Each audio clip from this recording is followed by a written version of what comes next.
क्या आप भी महादेव भक्त हैं? यदि हाँ, तो ये वीडियो आपके लिए बहुत ही उपयोगी है। किस दिशा की ओर मुख करके शिवलिंग पर जल चढ़ाया जाता है? क्या शिवलिंग पर चढ़ाए जल को पी सकते हैं? यदि हाँ, तो जल पीने से क्या क्या फायदे होते हैं? सोमवार को बेलपत्र तोड़ने से क्या होता है? किस दिन बेलपत्र नहीं तोड़ना चाहिए? शिवलिंग पर जल कब नहीं चढ़ाया जाता है?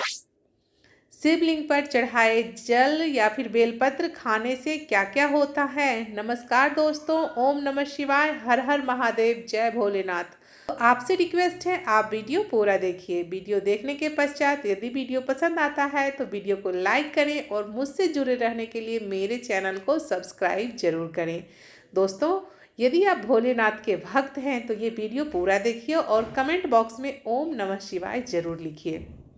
सबसे पहला प्रश्न है कि किस दिशा में बैठकर शिवलिंग पर जल चढ़ाना चाहिए। ये वीडियो तो आप बहुत ही यूट्यूब पर देखे होंगे, परंतु मुझे लगा कि मुझे भी इस बारे में आपको ज्ञान देना चाहिए, बताना चाहिए, तो मैं आपको बताने वाली हूँ कि किस दिशा की ओर मुख करके, मुख यानी आपका जो मुख है वो किस दिशा की ओर होना चाहिए। तो जल चढ़ाते समय, शिवलिंग पर जल देते समय जो मुख होना चाहिए या मुख उत्तर दिशा की ओर होना चाहिए और शिवलिंग से दक्षिण दिशा में आप बैठें और मुख आपका उत्तर दिशा की ओर होना चाहिए। उत्तर दिशा की ओर मुख करके शिवलिंग पर जल चढ़ाया जाता है।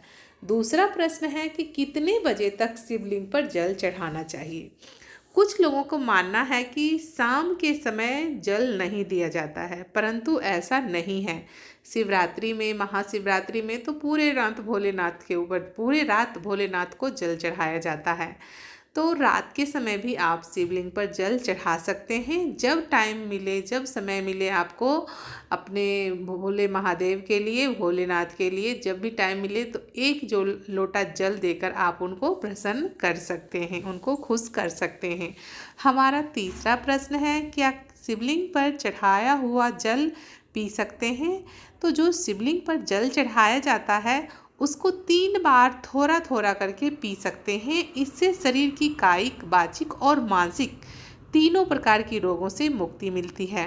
3 बार थोड़ा थोड़ा करके जो शिवलिंग पर जल चढ़ाया जाता है आप उस जल को पी सकते हैं।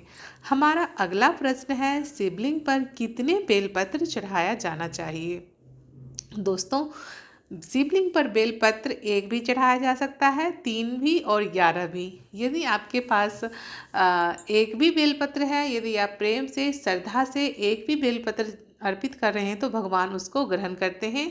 नहीं तो ऐसा माना जाता है कि या तो 3 या तो 11 या उससे भी ज़्यादा आप बेलपत्र चढ़ा सकते हैं। जिनकी शादी नहीं हो रही है, विवाह में अड़चनें आ रही हैं, तो विवाह के लिए 108 बेलपत्र चढ़ाना चाहिए। अगला हमारा प्रश्न है कि सोमवार को बेलपत्र तोड़ने से क्या होता है। दोस्तों, सोमवार को बेलपत्र भूल कर भी नहीं तोड़ना चाहिए। बेलपत्र तोड़ने से शिव की कृपा प्राप्त नहीं होती है। सोमवार के अलावा महीने की चतुर्दशी, चतुर्थी, अष्टमी, नवमी, अमावस्या और संक्रांति के तिथि को भी बेलपत्र नहीं तोड़ना चाहिए। हमारा अगला प्रश्न है कि शिवलिंग पर चढ़ाया बेलपत्र खाने से क्या होता है। दोस्तों, शिवलिंग पर चढ़ाया हुआ बेलपत्र खाया जाता है और जो भोलेनाथ के भक्त हैं वो खाते भी हैं। बेलपत्र की जो तासीर होती है वो ठंडी होती है। शिवलिंग पर चढ़े बेलपत्र खाने से आत्मविश्वास जगता है और समस्या का निवारण होने लगता है। तो शिवलिंग पर जो बेलपत्र चढ़ाया जाता है उसको प्रसाद के रूप में आप ग्रहण कर सकते हैं। यह स्वास्थ्य के लिए बेहद ही फायदेमंद होता है। हमारा अगला प्रश्न है कि शिवलिंग पर सबसे पहले जल चढ़ाना चाहिए या क्या चढ़ाना चाहिए। दोस्तों, शिवलिंग पर सबसे पहले जल चढ़ाया जाता है और जल जब भी आप चढ़ाएं तो जल की धारा बहुत ही धीमी होनी चाहिए। जितना जल की धारा धीमी होगी भगवान उतने ही प्रसन्न होंगे, क्योंकि ये ठहरे हमारे भोलेनाथ महादेव। हमारा अगला प्रश्न है कि शिवलिंग पर कब जल नहीं चढ़ाना चाहिए। तो जब तेज जलधारा बहती है, यानी कि एकाएक लोटा जो उछल देते हैं भगवान के ऊपर, तो इस तरह से जल नहीं चढ़ाना चाहिए। खड़े होकर तो भूल से भी जल शिवलिंग पर नहीं चढ़ाना चाहिए। जब भी आप जल चढ़ाएं तो बैठकर आराम से, जल की धारा जितनी धीमी होगी हमारे महादेव भोलेनाथ उतने ही ज़्यादा प्रसन्न होंगे। तो महादेव को प्रसन्न करने के लिए बैठकर आराम से उत्तर दिशा की ओर मुख करके धीमी जलधारा में उनको जल चढ़ाएं। दोस्तों, हमारा अगला प्रश्न है कि शिव जी को जल किस प्रकार से चढ़ाया जाए। तो शिवलिंग का जो दाहिना भाग होता है उस पे गणेश जी निवास करते हैं, तो सबसे पहले गणेश जी को जल चढ़ाएं। शिव जी के बाएं भाग पे कार्तिकेय का स्थान होता है, तो कार्तिकेय को जल चढ़ाएं। और जो बीच का भाग है ये अशोक सुंदरी का है, तो फिर अशोक सुंदरी को जल चढ़ाएं। और जो गोलाकार है जिसपे शिवलिंग विराजमान है ये माता का हस्तकमल है, तो माँ के हस्तकमल पे जल चढ़ाएं। उसके पश्चात आप शिवलिंग पर जल चढ़ाएं। तो ये शिव जी को जल देने का, जल चढ़ाने का सही नियम है। और जब आप जल चढ़ा रहे हो तो जल धारा टूटनी नहीं चाहिए, धीरे धीरे चढ़ाएं, आराम से बैठ के चढ़ाएं और जल धारा टूटे ना, इस बात का आप विशेष ध्यान रखें।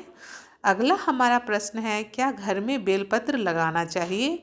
तो हाँ दोस्तों, घर में बेलपत्र लगा सकते हैं, गमले में भी लगा सकते हैं। यदि आपके घर के आसपास जगह है तो वहाँ भी आप बेलपत्र लगा सकते हैं। बेलपत्र लगाने से दरिद्रता दूर होती है। दरिद्रता को दूर करने के लिए घर में बेलपत्र अवश्य ही लगानी चाहिए। कहते हैं कि बेलपत्र में माँ लक्ष्मी का वास होता है और जिसके घर में बेलपत्र होता है उसको आर्थिक स्थिति का सामना नहीं करना पड़ता है, आर्थिक तंगी नहीं आती है। दोस्तों, अगला हमारा प्रश्न है कि यदि हम शिवलिंग पर जल चढ़ा रहे हैं तो उस समय कौन कौन सी सावधानियां बरतें।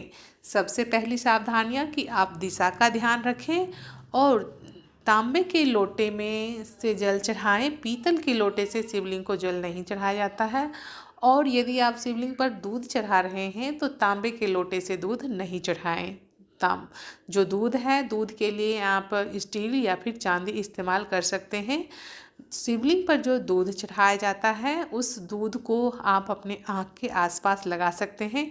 ऐसा करने से हमारा जो चेहरा है वो निखरता है और काले जो घेरे होते हैं वो भी चेहरे पर से हट जाता है। वीडियो को लाइक करें और चैनल को सब्सक्राइब करें।